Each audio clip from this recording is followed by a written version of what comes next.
Okey, Assalamualaikum warahmatullahi wabarakatuh, Cik Jai. Apa khabar? Very good, Alhamdulillah. Thank you very much for joining us today here in this session, and we are so honoured to have you, Encik Jainal Ismail, as the former FGV Transport Services CEO. So we are truly happy to have you around and to get to pick your brain and to know what you have done when you were in the corporate world that is valuable for our future students to be learning on solving their day-to-day problem or dilemma in their line of work, especially when they are targeting or looking at assuming a C-Suites position in the future. So for those audience out there, we are so happy to have Encik Jainal here. So Encik Jai, I've got a question that I'd like to ask you based on your experience, and this question is very much on looking at how is that you look into have you come across the most complex operational challenge when you were in FGV last time as a CEO? And what did you do? Maybe you can share one or two experience, real life experience that will be a valuable guidance for our audience to learn from your experience, Cik Jai. Thank you, Cik Zlan. Okay, thanks again. Hi, it's a good question. FGV Transport basically is quite established organizations. I was honored to be hired and working for them previously. They are actually reaching the age of 50 years last year. So, of course, you're talking about the most challenges during my time with them for 5 years, because they are very much traditional key focus. One thing about FGV Transport, they have the fixed stocks. Fixed stock meaning in logistics, you are transporting goods, right? Okay, if you don't have goods, all your infrastructure that you build, you invested basically, will be a big weapon towards you when you don't have any goods to carry. I see. But FGV Transport have that advantages.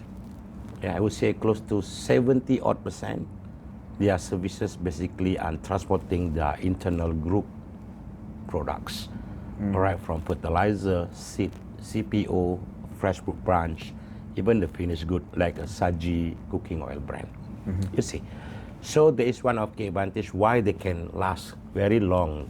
Last year we are celebrating for 50 years anniversary. That's very long. Since 1975. Okay, again back to the question. The most challenging element that I encountered during my time, because of we have mixture businesses, not only talking about the agribusiness, we also have the modern trades. We are also servicing the modern trade business like Coca-Cola, Kawasaki spare part, Volvo spare parts, even the MAN spare parts. We also servicing the pilgrim during Hajj and also Umrah, and also we are entering into the modern trade market like Shopee, mid-mile whatsoever. So from the BD point of view, enlarging the scope business is really amazing, right? But the thing is how to integrate between the traditional core businesses versus the new businesses.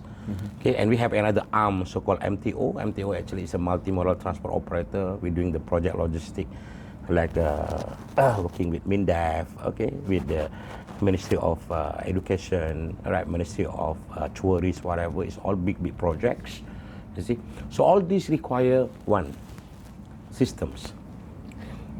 Okay, why we need systems? Okay, FGV have their own system. They call it ILDS, Integrated Distribution Logistics System.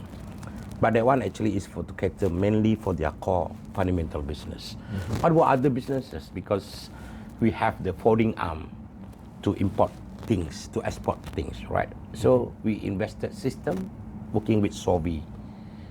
We also invested haulage, because when we're doing a lot of multi-modal transport operator, you see, you need haulage arm, okay, to do the importation of containerized activity. So we need to have system, so-called haulage system. Okay, we are actually working with Tabung Haji for pilgrim performing Hajj and Umrah. You need system as well. See, we have BOS system, we call it, baggage operating system or smart system. Okay, from Saudi and also from Malaysia, whatever, to integrate the existing system. So we have all the system in place, but our challenge is what? We need the visibility. You see, because the silo system, right from the land transport system, warehousing system, freight forwarding system, haulage system, baggage system, whatever. So at the end of the day, all this is standing alone. That's why we are embarking into the control tower to integrate all entire system. So with this, we can making sure the achieving the real-time tracking, and we are actually capitalizing the entire 600 over asset our own plus another 400 asset from subcontractor to making sure the real-time route optimization, driver optimization, all that. So the challenge to making all this silo system integrating between own control versus the sub control into one systems. You see, otherwise they will become a debacle operations. You see, like every day we are actually transporting 500 trucks all over Malaysia to carry fertilizer, carry fresh fruit brand, carry CPO. We also carry saji, we also carry sugar. All this, all right, within 24 hours, 500 to 600 trucks moving. Okay, we are importing 300 to 400 trucks, containers import. You see, we are moving things in the warehouse. Everything basically is compressed into one challenge point. There is visibility. You see, so because of that, we also have to making sure during the peak harvesting time, when we have a shortages of driver, we have shortages of the trucks, whatever. All this unit system to help us to do the projection, you see, forecasting plan, whatever. So with the modern era nowadays, okay, where the customer are very demanding, okay, the customer are more smarter. In fact, they actually want to see the yesterday results. It's not only today. You see, they want meaning very, very urgent information. So we are invested quite a number of system integration and make it into one control tower to making sure we actually not wasted in our investment. Okay, so in summary, we succeeded. So we succeeded to integrate all that, and at the same time, basically, from the leadership point of view, the hands-on leadership are very important. You see, but I can share along the conversation we had just now, meaning what? We know the issues, we smell the challenges. You see, how to integrate is very important. Sometimes people are so great, I have a system, Jai, you don't worry. But as a CEO, we cannot knocking every individual department asking what happened with the container yesterday, what happened with the truck drivers not coming. We just need to have one system, control tower, a dashboard can tell you everything into one.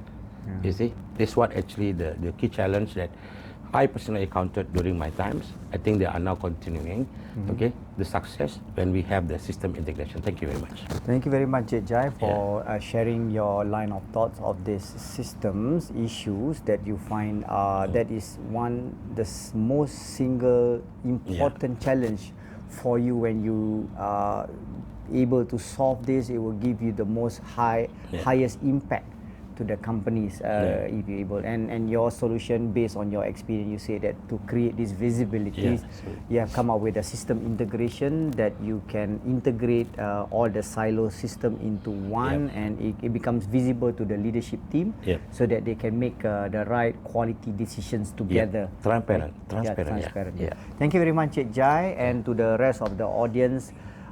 Learn more from Cik Jai as our business mentor in the upcoming intake in August for the C-Suites Accelerator, and we'll be happy to host Cik Jai more in the program so that you can ask all the questions that you need to ask, not even from the logistic point of view, but to pick his brain on the leadership's point, how he was leading it successfully in his line of work, becoming a leader, and be able to solve a lot of problems beside the systems problem that you have just pointed out. Thank you. Thank you very much, Cik Jai, for having you around here, and hopefully to see you again. Okay, thank you guys, and see Cik Jai soon in August.